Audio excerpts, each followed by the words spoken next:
জামাত ইসলাম, ওরা কিন্তু আপনাদের চেয়ে স্মার্ট হয়ে গেছে। আপনারা কি আমার সঙ্গে এগ্রি করেন? কেন তাহলে আমরা কেন স্মার্ট হলাম না? আমরা এই জায়গাটার কারণ হচ্ছে যে আমরা টেকনোলজিতে পিছিয়ে গেছি, আমরা ডিভাইসে পিছিয়ে গেছি, আমরা নলেজ বেস দল তৈরি করতে পারিনি এখন পর্যন্ত।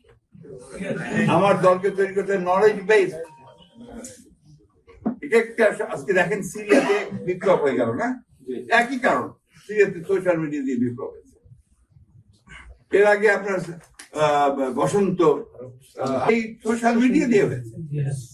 ছাত্ররা তারা সবাই সোশ্যাল মিডিয়া ইউজ করেছে, এই কারণে লক্ষ লক্ষ মানুষ নেমে এসেছে। আপনি যে প্রাগৈতিহাসিক যুগের যদি এই লোহার কুড়াল নিয়ে যুদ্ধ করতে যান, এখন কি যুদ্ধে পারবেন? এমনি গাদা বন্দুক নিয়ে যুদ্ধ করলে কি আপনার প্যালেস্টাইনে পারা যাচ্ছে? মাথায় আনতে হবে ভাই। শুধু ওই কি চিৎকার চাচাবাদি করলে হবে না।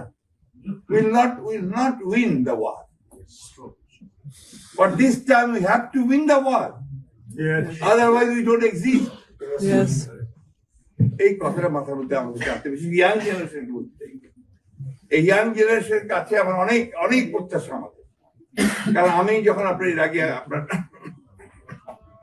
আমরা যখন বক্তৃতা করতাম আপনার বিভাগীয় সমাবেশ, জেলা সমাবেশ, একটা কথাই আমরা বলতাম যে যতগুলো পরিবর্তন হয়েছে সমস্ত পরিবর্তন হয়েছে কিন্তু আপনার তরুণদের দিয়ে। সেই ভাষা আন্দোলন থেকে শুরু করেন, সব সময় ছাত্র যুবকের এই আন্দোলন পরিবর্তন। ছাত্র যুবকের আন্দোলন ছাড়া, তাদের সামনে আসা ছাড়া আমাদের জনতা এসছে এবং এটার প্রতিদান আমার পক্ষে দেওয়া সম্ভব না। আমি আরো বেশি মুগ্ধ এই জন্যে যে আমাদের ভারপ্রাপ্ত চেয়ারম্যান মহোদয়, উনি যেহেতু লন্ডনে আছেন, উনি আপনাদের সামনে বলতে আমার এত কিন্তু দ্বিধা নেই, উনি প্রতি মুহূর্তে আমার খোঁজ নিন। উনি প্রত্যেক দিন আমাদের নেতাদেরকে বলেছেন কেমন আছে দেখো। কালকে রাত থেকে আমি যে জায়গায় আছি সেই জায়গায় আপনার হিটিং সিস্টেমটা নষ্ট হয়ে গেছে।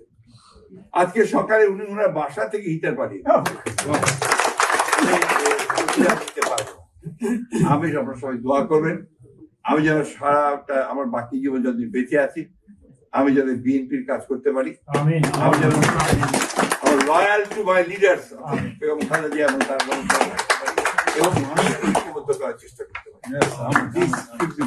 এটাই আমি আল্লাহর কাছে আল্লাহ অনেক মেহেরবান, আল্লাহ এত মেহেরবান যে দেখেন আজকে দেশনেত্রী বেগম খালেদা জিয়া মুক্ত।